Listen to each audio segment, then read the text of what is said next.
Good morning. I would thank Dr. Guru sir for making me a part of this. And from the heroics and heroism of Guru sir, let's come to some common problems with the common man. So I'll be speaking about Epibulbar foreign bodies, and usually most of the time this is what is the scene of crime when it comes to Epibulbar foreign bodies. It's always the cornea, foreign body sensation or redness, and we need to do a closer inspection on this. And when we do a closer inspection upon the lids, this is where the main culprit is. This is one that's causing the scene of crime, and this is something that's very common that come to us. And the possible sites of impaction are actually the lower fornix, then the upper fornix, and then the bulbar conjunctiva. And methods of removing of this non-impacted foreign bodies would be a simple irrigation would help it, or you can use a moist cotton bud or a forceps. So you can just dip your cotton bud with an antibiotic solution or even a lubricating will do, and just wipe it with in the upper tarsus, and your foreign body is easily removed. It's usually most 9 out of times quite superficial. Video. Okay. Then something that's like an insect head or an impacted foreign body on the conjunctiva, sometimes even a vegetable matter, then it would not come out with a cotton bud, and you may have to use some forceps to take it out under topical anesthesia. And always try to remember that whatever you do at the end of the process, you should always stain the cornea and the ocular surface with fluorescein. So you want to know, one is what is the impact of, what is the kind of injury that has occurred on the cornea, and second, always don't stop and assume that there's only one foreign body. There can always be multiple foreign bodies. Depending on the injury that you see on the cornea, you can always go back and evaluate. So there are some occult foreign bodies. Some occult foreign bodies are multiple linear corneal aberrations, because here the foreign bodies are usually transparent to translucent on the upper tarsus. There can be a chronic pyogenic granuloma that keeps waxing and waning. There could be a granuloma associated with a scleritis as well, and it can turn out to be an organic foreign body or a wooden foreign body, which is not easily, which can be diagnosed only with an excision biopsy. So there are some conditions when we have to ship the patient to the OR, especially when the foreign body is encapsulated. It's more than 48 hours, causing some kind of reaction. You feel that it is embedded.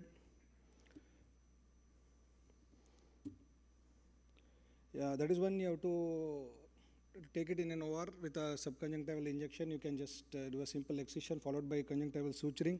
Whenever it is associated with a scleral perforation, when you suspect a scleral perforation, a metallic foreign body, a wooden foreign body, or a sharp metal foreign body, multiple foreign bodies in the cornea, conjunctiva, and ocular surface in cases of blast injuries, it has to be taken to OR.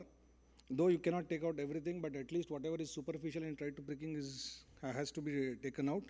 And a large size conjunctival or a corneal associated lacerations have to be done under the OR. All children, ideally, if the symptoms doesn't resolve in 48 hours, have to be taken to an OR. This is a case of diagnosed shield ulcer, which is not healing, and when taken to OR, found a broomstick there. So this case was unique because it was not a bilateral VKC, it was just a unilateral symptom. So VKC in kids unilateral is quite tough to find. Some special considerations are kids sometimes may need a double eversion of the eyelid, because you can have a foreign body that is embedded deep inside the upper fornix. So you do a double lid eversion of the desmas retractor, and there can be some synthetic granulomas that have been noted in the literature. And one of the things which you see very often, very common sometimes during seasonal, basically, is our ophthalmia nodosa. So this is a condition that due to the embedment of the insect hair, actually the caterpillar hair, and either it's a trauma either directly with a insect, or it could be just transmitted to your hands. Okay, it causes a nodular reaction, basically because of its mechanical effect, because it's very sharp and needle-like, or due to its toxin. And it can cause other intraocular and posterior segment complications as well. So that is the reason why this has to be meticulously removed. First and foremost, because it causes severe reaction.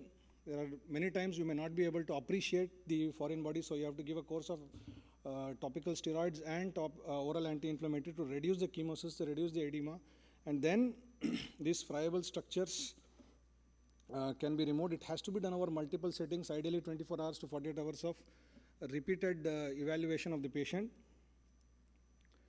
And it requires quite a long follow-up, at least wait till 1 to 2 months. We have one patient, after everything else, we removed one foreign body 2 months later, a caterpillar hair. So the patient comes usually with just chemosis and corneal edema and fluorescein stain positive.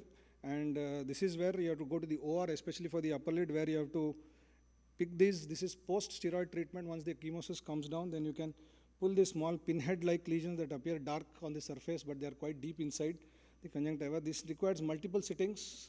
This is just a single video, but it's over a period of 6-7 days. Anything that's on the inferior fornix can always be done under topical anesthesia on the slit lamp. This is another interesting case, treated with only topical antibiotics and some low-dose steroids for a unilateral case of discharge and conjunctivitis, sort of a conjunctivitis for 5 to 6 days. And on slit lamp evaluation, when we evaluated, it's found out that these were small larvae. Okay, this is ophthalmomiasis, and these are all small translucent because of the bot flies, most commonly seen, especially in farmers and shepherds, but it can also be seen in those seasonal areas in the villages when even a muddy water or just mud enters your eye. And these are to be taken out, of course, topically with your in the OR. One thing which I have observed is these, if you try to take out immediately with 1 drop of paracaine, they tend to move very fast. So what you can do is you can just flood the eye for around 15-20 minutes with topical anesthesia. Then, I mean, it's my personal observation, I have observed that they start moving quite slowly. So that's when you can just pick it up. Just to cover up, finalize, this is the last case where patient was treated for approximately 2 weeks for a case of keratitis with a whole cocktail of antibiotics and referred to us. A large epithelial defect, absolutely no infiltrate, lid edema, chemosis, and he had a huge thorn in his upper fornix. So once we took that out, and within 6 days, his edema is resolved and lesions. So thank you. Your Epibulbar foreign bodies can range from a single foreign body to multiple foreign bodies. Always try to evaluate the upper lid, and at the end, never forget to stain your cornea. Thank you. That was amazing, Aniket. You made it so interesting with good illustrations. Any case of ophthalmic nodosa, have you lost the eye due to endophthalmitis? It can occur, definitely. No, it can occur, but in your experience, you have such a vast experience. Have you had any case of endophthalmitis following caterpillar hair? One case we had ophthalmia nodosa where superficially we evaluated, and later we tried, it was quite deeper, and there was evaluation into the subscleral space and in the this thing, but I don't personally recall any case. But it has been noted that all cases of ophthalmia nodosa have to be evaluated by comprehensively, because there are chances of vitritis and endophthalmitis. I have handled a case of endophthalmitis due to caterpillar hair infestation, if I may call it that way. It had been treated elsewhere with multiple settings of removal of these caterpillar hair from the tarsal plate. But when the patient started getting intraocular inflammation, it was referred to us, and it went relentlessly beyond, it slipped away from our hand. In spite of every effort that we did, intravitreal antibiotics, multiple vitrectomies, somehow we could not save the eye. So that is one thing we should keep in mind. Caterpillar hair can be very dangerous if it enters the vitreous cavity. Any questions from anybody? Anything you want to add, sir? KVS, KP sir and Kumar. Thank you. Thank you, sir.